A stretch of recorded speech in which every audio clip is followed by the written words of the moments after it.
Boa noite, tudo bem? Eu me chamo Luciano de Almeida, sou vice-presidente da Família Hope, um movimento de pessoas trans e famílias, e hoje estou aqui como apresentadora do podcast Pode Tudo Trans. O nosso podcast tem como objetivo abordar as nossas vivências, discutir saúde, compartilhar o trabalho realizado em prol da nossa população e falar sobre educação e atualidades. Também queremos mostrar nossas singularidades e promover a visibilidade da comunidade. E hoje estamos aqui com o Alexandre. Alexandre, pode se apresentar, por favor? Olá, meu nome é Alexandre Bahia, sou professor de Direito Constitucional na Universidade Federal de Minas Gerais e presidente da Comissão de Diversidade Sexual e Gênero da OAB de Minas.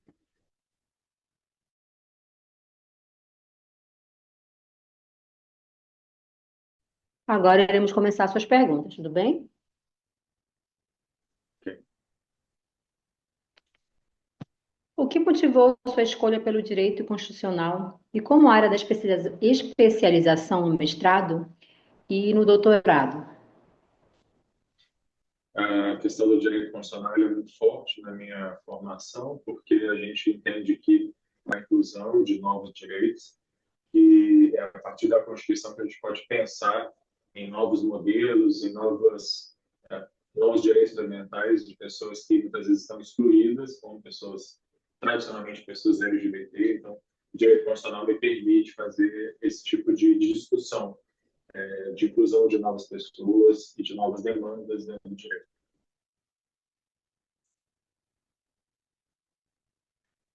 Durante sua trajetória na UFMG, quais foram os marcos que mais transformaram sua visão sobre o papel da Constituição e na vida social? A gente tem lá, tradicionalmente, uma vivência em torno de projetos de extensão. Então, a Faculdade de Direito da UFMG ela tem um projeto que se chama Polos, e que eles fazem já há mais de 30 anos. Eles fazem uma série de projetos, de ações de aplicação prática das questões que a gente estuda em ações, efetivamente, e isso é algo que me inspirou desde o início lá da minha trajetória dentro da faculdade. Como sua experiência como pesquisador influenciou sua atuação como professor universitário? Eu acho que a questão de eu ter a oportunidade, como advogado, de transformar situações, trazer para o judiciário, trazer para o debate, situações de pessoas em situação de vulnerabilidade acabam me inspirando como professor e vice-versa. Minha formação como professor e minha atuação como professor me ajuda na minha atuação também como profissional, em ações estratégicas que eu faço. Então, as duas coisas acabam caminhando juntas. E que desafios você enfrentou ao construir uma carreira acadêmica vinculada a temas como direitos fundamentais e diversidade? Eu acho que eu posso dizer que eu sou bastante privilegiado, obviamente, né, por ser um homem branco, enfim, cisgênero, gay, mas cisgênero. E isso, obviamente, facilitou muita coisa, mas eu passei por algumas situações, alguns desafios aí ao longo do tempo. Quer dizer, por exemplo, o fato de que o primeiro casamento entre dois homens no Brasil foi o meu casamento. E isso, na época, levou, por exemplo, a uma séria discussão no lugar onde eu trabalhava, de me demitirem por causa disso, porque isso poderia, de alguma forma, pegar mal para a imagem da faculdade. Eu cheguei a ser efetivamente demitido de uma outra faculdade pela minha orientação sexual. Então, lá atrás eu vejo, hoje, retrospectivamente, apesar de ter alguma proteção pelo fato de ser um homem cisgênero, a homossexualidade lá atrás ainda levava a situações desse tipo. Quais são os princípios que orientam sua prática docente na UFMG, especialmente ao abordar temas sensíveis como minorias e direitos humanos? Eu tenho o privilégio de poder dar aula de direito constitucional, e ser professor de direito constitucional significa estar dialogando diretamente com os limites do direito, falando exatamente sobre aquilo que são promessas que a Constituição faz, e direitos fundamentais que muitas vezes não são cumpridas. Então, eu levo essas discussões hoje em dia para a sala de aula sem nenhum medo, no sentido de desafiar os meus alunos na construção de uma sociedade mais inclusiva, uma sociedade menos racista, menos homotransfóbica. Então, isso é algo que perpassa toda a minha atuação como professor, como pesquisador da universidade. Alexandre, como foi para você quando você percebeu da sua orientação sexual? Como foi para você lidar com sua família? Como foi para você lidar até hoje?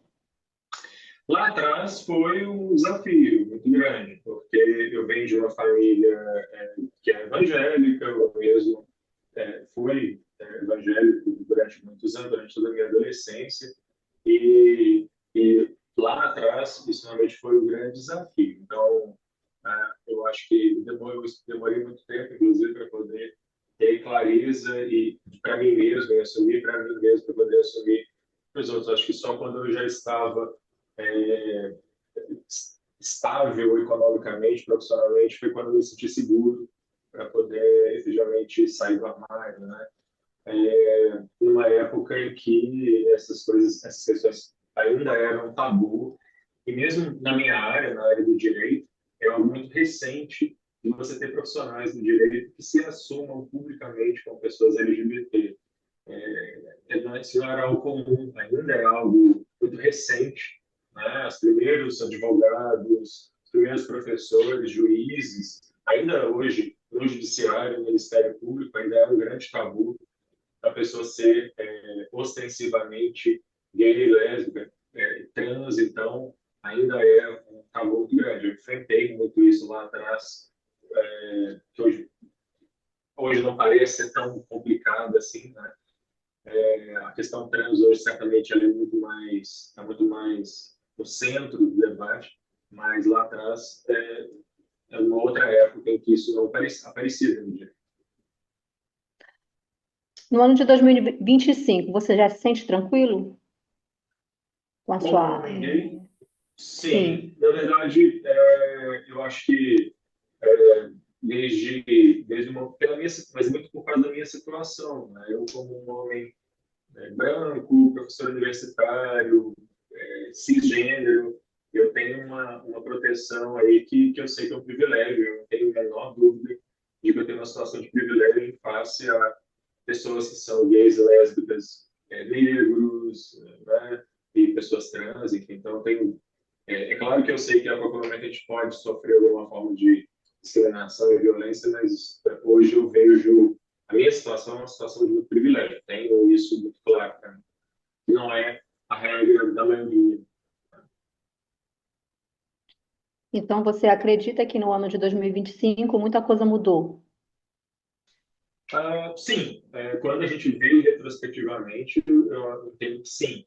Hoje, quando eu vejo casais gays, lésbicas, enfim, na rua, de mãos dadas, quando eu vejo essas pessoas publicamente demonstrando seu afeto, quando eu vejo novas gerações se colocando nas redes sociais, inclusive como influencers, ou, enfim, nas suas Instagrams e redes sociais publicamente como pessoas LGBT, isso é algo que a gente não via há 15, 20 anos atrás. Isso é um fenômeno muito recente no Brasil, né?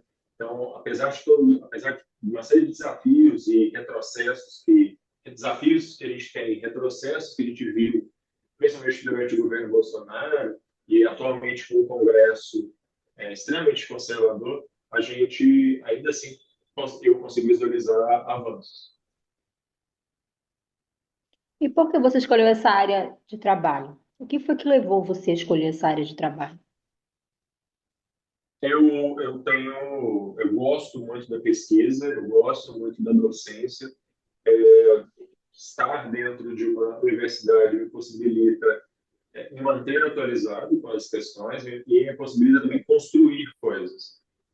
Como professor, eu tenho a possibilidade de formar gerações novas de profissionais do direito que têm uma compreensão mais alargada dos direitos fundamentais. Isso é algo que eu levo como na minha atuação.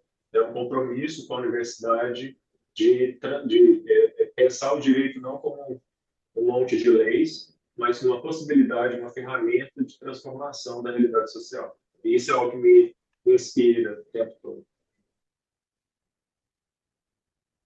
Como você percebe o interesse das novas gerações de estudantes por temas constitucionais e pela defesa da diversidade? Ah, Felizmente, eu acho que, diferente da minha geração, da geração dos estudantes de direito da época em que eu estudei, né, eu estava na universidade como estudante de graduação, eu vejo que algumas as questões de diversidade são algo que já faz parte do dia a dia de boa parte dessas novas gerações. Então, são pessoas que já não aceitam mais ficarem dentro do armário. Isso é algo que para eles já nem, não faz mais sentido. Então, eu vejo que na maioria das vezes, né, na maioria dos casos, os estudantes eles têm consciência de que nós alcançamos um determinado patamar e eles já partem daí, né? Diferente da minha geração, que ainda tinha que conquistar o mínimo de coisas, como, por exemplo, o casamento, a união estável, e esse pessoal já, isso já é uma questão já passada, né? Eu tenho novos desafios que eles colocam, né? Mas não algumas questões que hoje parecem banais, mas que eram grandes, foram grandes conquistas há 20 anos atrás. Como a pesquisa acadêmica sobre diversidade sexual e gênero tem evoluído dentro do campo constitucional?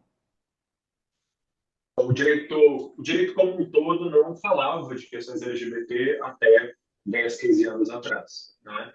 Isso não era discutido dentro do direito no Brasil. O direito constitucional talvez seja um dos anos em que essa discussão teve maior, teve início, as discussões tiveram início aí no direito constitucional. E hoje em dia é impossível, me parece, pensar direitos fundamentais, pensar o papel da Constituição sem pensar em minorias, sem pensar em aqueles que são vulnerabilizados, discriminados, e pessoas LGBT são, então, um campo especial de pesquisa dentro do direito. Há algum livro, artigo ou autor que tenha sido decisivo para a sua formação intelectual? Para as questões de pessoas LGBT, eu acho que a gente poderia citar dois clássicos aí, dois autores clássicos. A Maria Berenice Dias, ex-desembargadora do Tribunal de Justiça do Rio Grande do Sul, e que tem uma participação fundamental no início das primeiras decisões do Rio Grande do Sul, que é o primeiro tribunal a reconhecer direitos de pessoas LGBT, e o Roger Halpe Rios, também do sul do Brasil, e que tem ali um livro, os primeiros textos, os primeiros livros da academia sobre questões LGBT no direito é no Roger Halpe. Então, Maria Berenice Dias, pela atuação dela como advogada, desembargadora, depois como advogada, e o Roger Halpe Rios como pesquisador do direito, são, para mim, as duas referências iniciais. Como surgiu seu envolvimento com a Comissão da Diversidade Sexual e Gênero da UAB de Minas Gerais?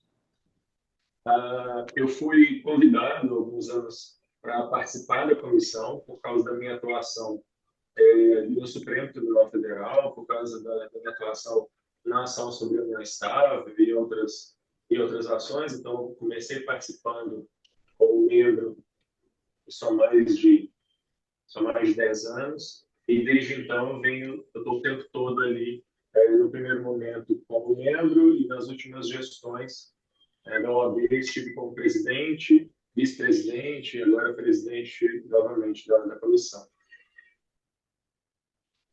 E quais são atualmente os maiores desafios enfrentados pela Comissão do Combate à Discriminação e na Promoção da Igualdade, na sua opinião? Eu acho que a questão da violência, né? Infelizmente, a comissão ela é chamada toda semana. Eu acho difícil passar uma semana sem que a gente tenha alguma questão de violência ou de discriminação para poder chamar a atenção, fazer uma nota pública, cobrar das autoridades. Então, nesse momento, por exemplo, a comissão aqui de Minas está envolvida com 2 casos de transfobia, de transfeminicídio, e também um caso de transfobia contra uma advogada que não está sendo respeitado o seu nome, não é nem seu nome social, seu nome já retificado num concurso que ela está participando. Então, isso é uma luta contínua. O tempo todo a gente está sendo chamado a falar sobre essas questões. Na sua opinião, como você avalia o papel da OAB na defesa dos direitos LGBTQIA+, no Brasil contemporâneo? Acho que a OAB, assim como outros conselhos de classe, é fundamental. Eu acho que nenhuma área profissional hoje pode se dar ao luxo de não respeitar e defender questões de diversidade. A OAB tem aí um desafio muito grande, que é a integração de pessoas, hoje, né, talvez o maior desafio, a integração de pessoas trans e pessoas não binárias nos quadros da OAB.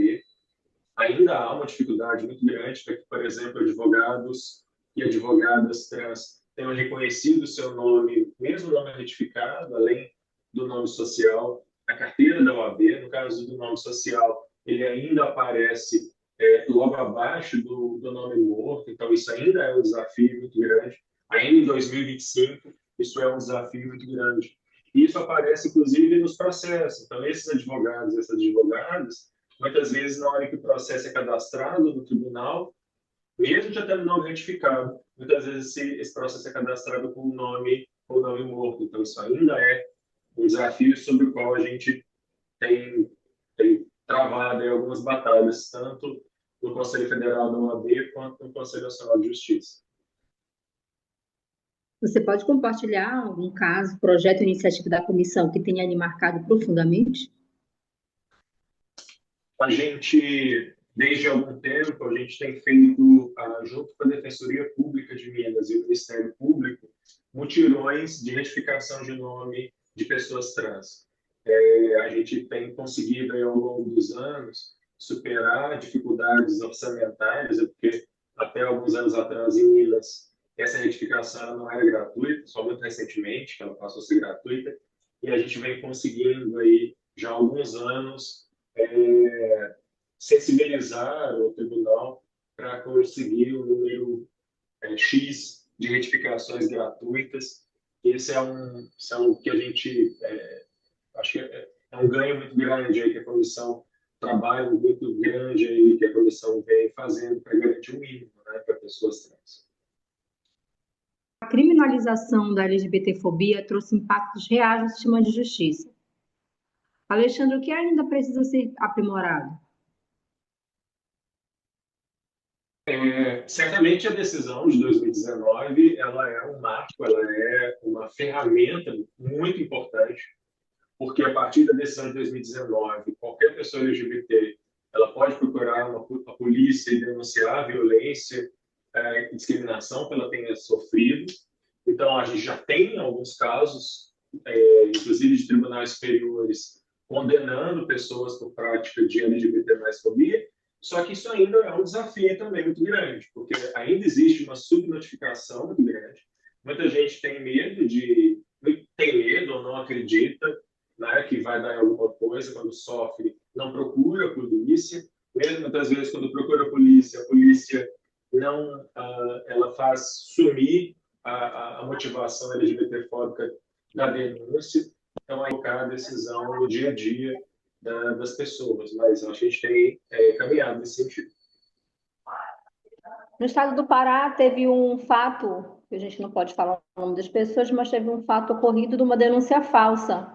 Essa pessoa, ela denunciou um crime de transfobia falso, ela até perdeu. Quais são as medidas para punir essas pessoas também que fazem denúncias falsas? Tem alguma punição? Na verdade, a denúncia falsa é crime, né? É chamada de denunciação caluniosa. Isso é uma figura penal. Já existe aí esse tipo penal, essa pessoa pode responder criminalmente pela chamada denunciação caluniosa.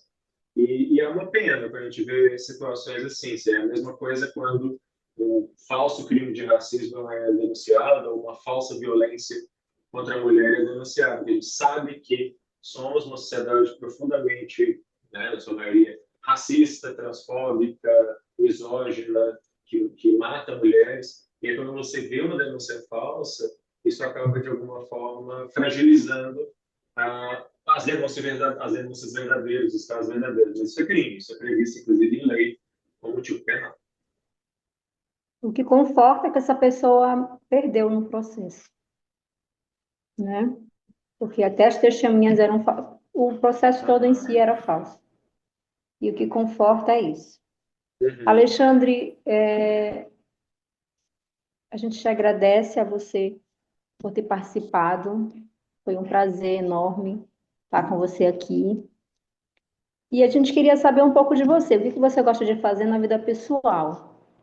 O que o Alexandre gosta de fazer? Se ele gosta de ler, se ele gosta de sair, se ele gosta de ficar em casa. O que o Alexandre gosta de fazer? Eu gosto muito de todas as coisas que você cita, né? Então, eu gosto muito de ler, de preferência não necessariamente coisas de direito, aliás, quando eu pego para ler alguma coisa, de preferência que não seja algo de direito, para poder me distrair um pouco, gosto muito de também ficar em casa, assistir Netflix aqui com meu marido, enfim, mas vamos também bastante no cinema, gostamos muito de viajar, de sair com amigos, eu acho que é isso, né? A gente tem vidas que são absolutamente normais, monótonas, como qualquer outro casal, como qualquer outra família. Eu acho que é isso que mais assusta pessoas homofóbicas e transfóbicas, é o fato de que a gente vive vidas absolutamente comuns, como qualquer outra família, como qualquer outro casal. Geralmente quando nós somos pessoas LGBTs, as pessoas perguntam, como é em casa? É normal, a gente almoça, a família toda unida, Briga, chega. às vezes discute, às vezes, enfim, vai no supermercado comprar leite, quer dizer, igual todo mundo, não tem nada nem melhor nem pior nesse sentido. São pessoas que se amam, né? Uhum, exatamente. Que bom. Fico feliz por você. Você já sofreu algum crime de homofobia, Alexandre? De violência, felizmente não. Eu já sofri isso que eu falei, né, de ter sido demitido de uma faculdade que eu dava aula, que eu fui saber muitos anos depois que tinha sido por causa disso, de ter sofrido perseguição numa outra em que eu trabalhei quando ficava sabendo que eu tinha me casado. Já tive reserva cancelada em hotel, quando souberam, isso já tem mais de 20 anos, quando souberam que quem estava querendo suspender um casal gay. Eu já tive conta fechada em restaurante, porque o restaurante, de um momento, percebeu que quem estava sentado ali era um casal formado, né, por dois homens, mas sempre tudo muito, né, velado. Felizmente, nada tão explícito assim, nada tão direto. E que conselho você daria a jovens juristas que desejam atuar na defesa dos direitos humanos e da diversidade? Eu acho que a gente tem que ter coragem. Acho que a gente tem que entender que o nosso papel é de transformação de realidade, não é de se conformar como alguém que defende os direitos fundamentais, os direitos humanos. Eu sou alguém que não me conforma. Eu acho que esse é o conselho que eu dou para as novas gerações, de não se conformar, de ir além dos limites até onde a gente conseguiu ir. Eu sempre fico muito feliz quando eu vejo ex-alunos meus, ex-orientandos meus, conseguindo ir muito mais além daquilo que eu consegui alcançar. Eu acho que é esse o papel, né, de qualquer professor, que seus alunos sejam melhores do que você foi. Então, é isso que eu projeto aí para sugiro para as novas gerações que elas vão além. Né? Peguem o passado, conheçam o passado, de onde nós viemos, e que vão além e consigam conquistar novas coisas. Olhando para o futuro, quais pautas você acredita que serão centrais na agenda constitucional e na luta pela igualdade? Nós ainda temos um desafio imenso a resolver, que é a questão de pessoas trans e travestis e pessoas não binárias. Isso não é uma questão resolvida entre nós, muito pelo contrário. Veja que eu disse que mesmo dentro da advocacia, advogados e advogadas trans e pessoas não binárias, advogados não binários, ainda enfrentam o não reconhecimento do seu nome, da sua identidade na própria OAB.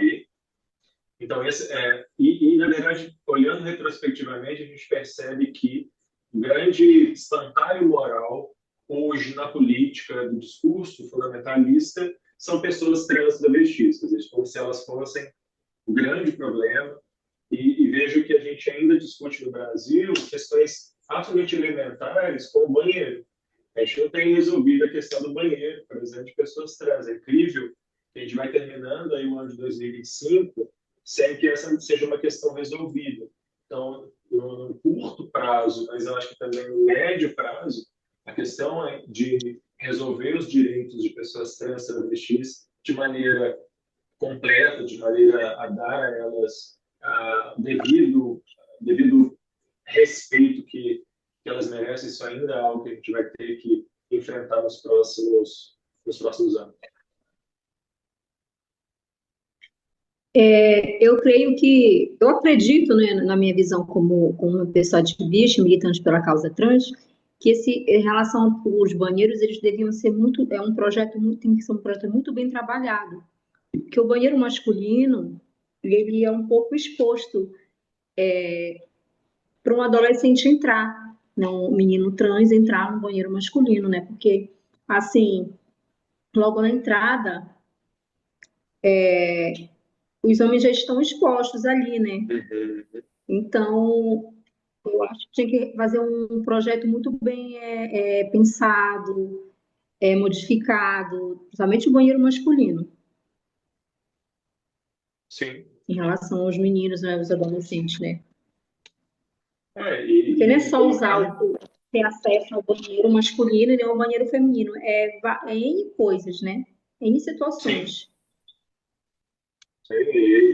e discutir a sério esse grande espantalho que é mulheres trans usando banheiro feminino, como se pessoas trans estivessem querendo fazer outra coisa que não fazer xixi. Eles estão querendo, na verdade, fazer suas necessidades fisiológicas, não está ali para ter uma outra coisa.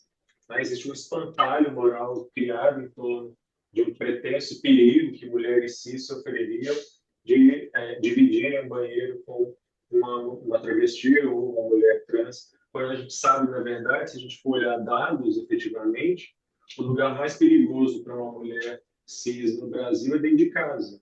Né? Mais de 95% dos casos de violência contra mulheres no Brasil não acontece no banheiro, acontece dentro de casa, acontece feita por maridos, companheiro, pai, irmão, enfim, vizinho, pessoas da família. Né? Se a gente fosse olhar do ponto de vista estatístico, o lugar que a gente deveria estar pensando de medo aí das mulheres frequentar é a própria casa delas, né? Não é o banheiro público. O que está faltando, na sua opinião, né? A retificação de gênero ser completamente respeitada. Acho que falta conhecimento, em primeiro lugar. Assim, quando a gente pensa em conselhos profissionais, como a OAB, o Conselho Federal de Medicina e outros, eu acho que falta conhecimento destes órgãos, de saber o que é a transexualidade, saber o que é, enfim, identidades de gênero diversas, né? E inclusive de pessoas não binárias, enfim, acho que falta conhecimento. No segundo momento, eu acho que está faltando vontade política desses órgãos de mudar a cultura, porque o STF já decidiu isso. Isso não é uma questão que está livre assim para poder a OAB, por exemplo, reconhecer ou não. Ela já deveria estar fazendo isso há mais tempo. Desde 2018, o STF reconhece o direito de pessoas trans ao nome e ao gênero, a mudança de nome e gênero, né, no registro de nascimento. Isso tem que ter implicações em toda a vida dessa pessoa, na vida profissional, inclusive. Então, não há desculpa para que isso não esteja acontecendo, e infelizmente muitas vezes não está acontecendo. Nós estamos com alguns casos de pessoas que vieram nos procurar, de universidades, que nem dá consta o nome antigo no cadastro. A gente queria entender um pouco mais, porque a pessoa está retificada. Mesmo assim, dá até aquela sombra ali daquele nome. Né? Em todos os lugares estão assim, a gente queria entender mais um pouco por que isso acontece. Porque se é uma lei, tinha que ser respeitada, né? Sim, assim, além de ter a decisão do STF que garante, né, isso, a gente tem, com relação à educação, a gente tem uma resolução do Conselho Nacional de Educação e uma resolução do Conselho Nacional de Pessoas LGBT que fala que o nome social tem que ser respeitado.